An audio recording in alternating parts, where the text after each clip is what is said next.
गम नहीं था तेरा, गम में पड़ा हुआ था, गमगीन तेरे गम में गम से भरी हुआ। जब तक न कुछ दिया था तब तक गरीब था मैं, सब कुछ तुझे ही देकर अब मैं धनी हुआ हूं। डरता था रात दिन में, दिल में मेरे डरता था दुनिया से मैं, मुझे तेरा डर नहीं था, जब से मुझे तेरा डर हुआ निर्भय कभी हुआ। हंसता था रात दिन में, दिल में खुशी नहीं थी, रो रो के तेरे गम में अब खूब खुश हुआ। है मेरे मालिक, तुझे मिलने से पहले मेरी क्या हालत थी, जब गम नहीं था तेरा, गम में पड़ा हुआ। तेरा गम नहीं था लेकिन मैं गम में रहता था, मैं दुखी रहता था, परेशान रहता था। आज जब से तू मिला है, गमगीन तेरे गम में गम से भरे हुआ, मैं अब गमगीन रहता हूँ तेरे गम में। कोई पूछे कि भक्तों को कौन सा गम होता है? प्रभु के प्यारों को भी बहुत बड़ा गम होता है। कौन सा? गमगीन तेरे गम में गम से भरे हुआ।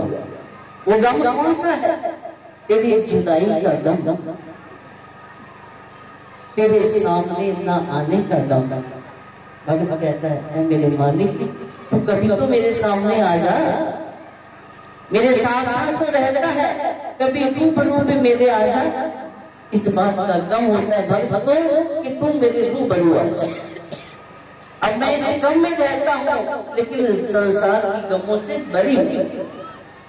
जब तक न कुछ दिया था तब तक गरीब था। कितनी विचित्र बात है, कुछ नहीं दिया था तो गरीब था। अब कुछ में क्या आता है? हमारा अहम, काम, क्रोध, लोभ, मोह, अहंकार, वो सारा कुछ मेरे पास था। तो तब क्या था? मैं गरीब था, क्योंकि मेरा तेरे से कोई रिश्ता ही नहीं था। ये सारी जो वासनाएं विकार है ये मेरे पास थे, लेकिन मैं गरीब था। अब क्या है? सब कुछ तुझे ही देकर अब मैं धनी हुआ। मैंने सब कुछ अपना तेरे को अर्पण कर दिया। मैंने अपना अस्तित्व, मैंने अपना आपा सब कुछ तुझे सौंप दिया और तू मेरा बन गया। तो क्या हुआ? सब कुछ तुझे ही देकर अब मैं धनी हुआ। मैं बहुत धनवान हूँ, मैं बहुत अमीर हूँ, मैं शहंशाह का शहंशाह हूँ, क्योंकि तू मेरे साथ है, तेरा हाथ मेरे सर पे। एक फकीर जिसके पास कुछ नहीं होता, वो भी क्या कहता है कि मैं तो शहंशाह का शहंशाह हूँ। बहुत प्यारी बात है। एक फकीर घर से निकले लोगों का उद्धार करने के लिए, लोगों को सच्ची राह दिखाने के लिए। सर्दी का मौसम था, घर से निकले, रात पड़ गई तो देखा भी कहाँ विश्राम करें, सर्दी भी बहुत कड़ाके की थी। देखते हैं कि पास में ही एक बड़मोजे की भट्टी थी, उसमें से क्या क्या गरम गरम राख निकाली और बिछा कर सो गए। उस रात में बस सो गए, लेकिन इतने आनंद की नींद सोए हुए थे कि कोई सोच नहीं सकता कि पास कुछ नहीं है। हर दर्जे की फकीरी, पास ही बादशाह का महल था। वो दूर से खिड़की में से झांक के देखता है कि कोई व्यक्ति सोया हुआ है, लेकिन इतनी सर्दी के ऊपर अंदर उसने ऊपर कोई रजाई नहीं दी, नीचे कोई कपड़ा नहीं बिछाया। पूछना चाहिए इससे। बादशाह ने क्या किया? अपने वजीर को उसके पास भेजा और ये कहा कि ये जो भी व्यक्ति है इसको मेरे पास बुला कर देना। वजीर चले गए, जाकर देखा एक फकीर नंग धड़ंग, कोई वस्त्र नहीं अपने ऊपर उसने डाला हुआ और ना ही कोई बिछोना है। चरणों को धीरे से हाथ लगाया, वो जाग गए, कहने लगे बताइए क्या काम है आपको मेरे से? तो वजीर क्या कहता है? फकीर साईं, आपको हमारे बादशाह ने याद किया, फकीर जी कहने लगे, अरे बादशाह को फकीरों से क्या काम हो सकता है? कहते नहीं, उन्होंने बुलाया। चल पड़े फकीर, आगे आगे फकीर, पीछे पीछे वो वजीर। जैसे ही बादशाह के कमरे में वो दाखिल हुए तो बादशाह अपनी सत्ता की अकड़ में, अपने धन के नशे में, राज्य के नशे में चूर हुआ। दूर से क्या कहता है, वो नंग धड़ंग फकीर, बता तेरी रात कैसे कटी। उसी भाषा में फकीर साईं क्या कहते हैं, ओ बादशाह, मेरी आधी दाद तेरे जैसी और आधी तेरे से भी अच्छी।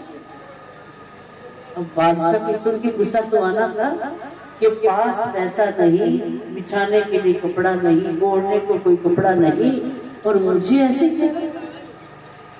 वजीर को कहते हैं इसको उठा के जेल में डाल दो। वजीर कहते हैं बादशाह नहीं, फकीरों की हर बात में राज होता है, इनसे पूछी इन्होंने ऐसा क्यों कहा।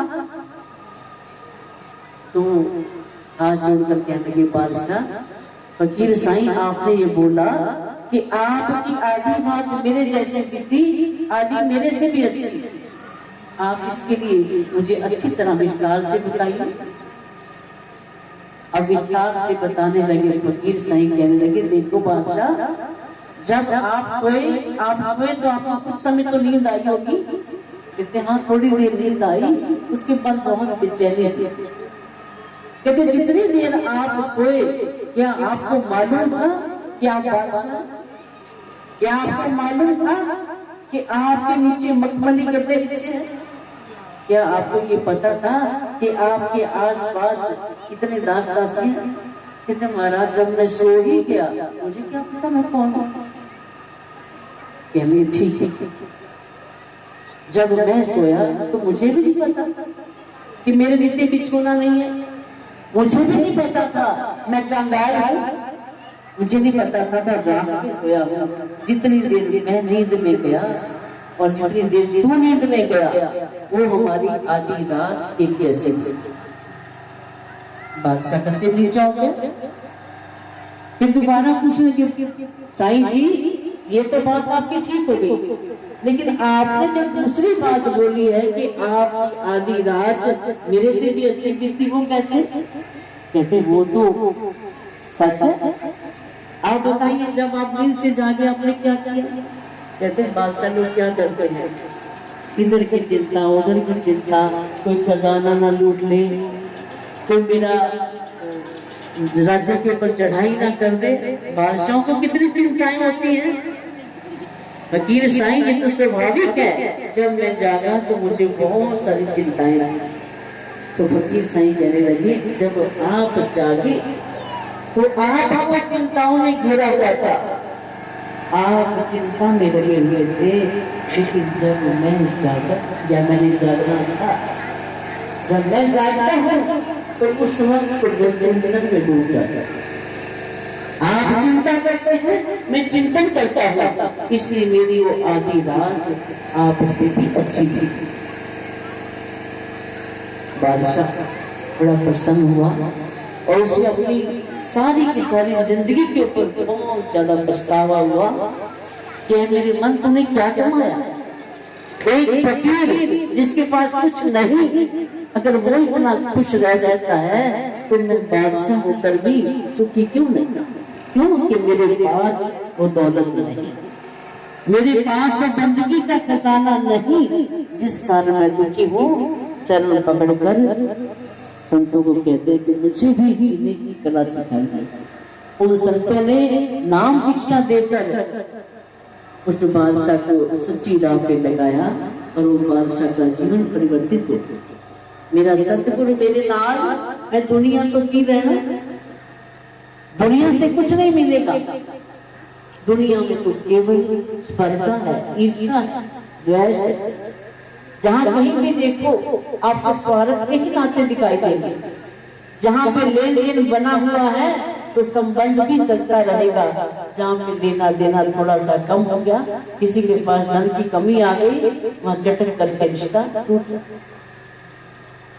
तो इसीलिए सच्चा नाता उस मालिक से बताओ जिस मालिक ने हमें यहाँ भी सुख देना इस संसार के अंदर भी सुख को देने वाले वही हैं, और जब इस संसार को छोड़ के जाएंगे तब भी हमारे वो परलोक के साथी होंगे, हमारी बाजू पकड़कर खुद ही आकर लेके जाएंगे। जो गुरु के प्यारे होते हैं उन्हें यमदूत लेने नहीं आता, उन्हें गुरुदेव भगवान खुद ही देने के लिए आते हैं। एक श्री महाराज जी के परम प्यारे भगत थे। जब उनका अंतिम समय आया तो घर के लोग भागने लगे, दौड़ने लगे, फिर भी गुरु के दर्शन कराओ, आप जयकारा बोलो गुरु महाराज जी का, पिताजी ऐसे करो ऐसे करो। वो कहते हैं अरे आप क्या समझते हो, श्री गुरु महाराज जी खुद मुझे लेने के लिए आए, आप मुझे दर्शन करा रहे हो, वो मेरे सामने खड़े हैं और मुझे कह रहे हैं अगर जी चलो। जिनके जीवन में कमाइयां होती हैं उनको राह दिखाने वो स्वयं आते हैं। हम बड़े सौभाग्यशाली हैं जो नकली दरबार से जुड़े हुए हैं, जो नकली वाले की हमें चौखट मिली हुई है। इस चौखट को पाकर अगर हमने अपना जीवन न बनाया तो मैं कहती हूँ जन्म जन्म तक हमें भटकना पड़ेगा। अगर जीवन को सुरखुरू बनाना चाहते हैं तो यही जन्म काफी है। इसी जन्म के अंदर इसी समय में अपना जीवन बना ले, बंदगी कितनी कर लेंगे तो हमारे साथ